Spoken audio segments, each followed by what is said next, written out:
Hi friends, this is going to be me going through how I am establishing a tone for my piece. So this was my quick write piece this morning. Um, and right now I had to figure out kind of what emotion I'm feeling. So what I'm going to do is I'm going to pull up that list of words from the PowerPoint that I gave you that are tone words for this. Well, I thought I gave them to you. Oh yeah, they're up here. Sorry, guys. So they're right here. So what we're gonna do is we're gonna look at these tone words, and we are going to see if I can pick one um, that works. I'm leaning towards like spooky or chilling. Um, that's my thought right now. It's not what I want to do. Um, Maybe eerie. Eerie's kind of a fun one. Let's go with that.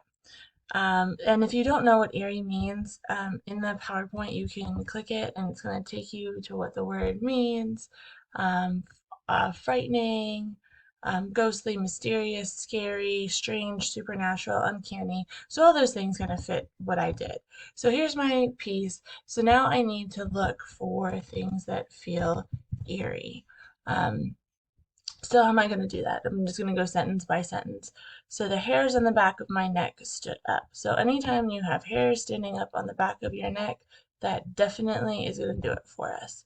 I felt as if I was being watched. Ooh, that's creepy. Um, so the evening walk started nice, and then everything changed. So I'm going to put those in a different color because those go together because it was a start and then a change, right? But that's still adding to the tone. Okay. Oh, it was dark. Dark's always creepy. It was darker than the rest of campus.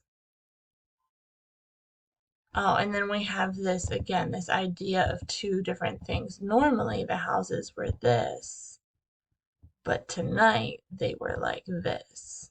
Yeah. Um, no lively.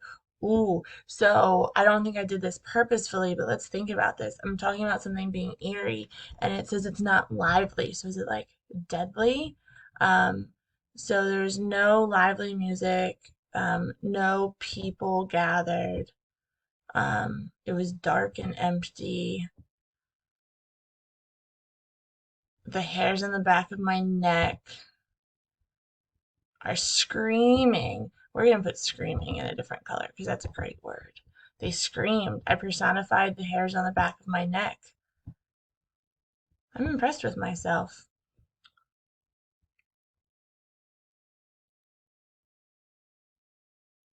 Ooh, so then we have this change, right? So as soon as I took a few steps towards the quads, the sensation ebbed. Ooh, okay. And then the next morning, I found out that there had been a manhunt going on. That's creepy. All right, so this is what we're doing. So we're going to take our piece and we're going to go back and we're just looking for the words that support what's eerie. Okay? And look at this. Yours should look kind of like this. Um, this should look kind of like what's going on right now in your piece. All right? So let me know if you have any questions, but this is really how you go about and you find a tone. You establish what you think the tone is, and then you make sure you can prove it. All right, thanks, guys.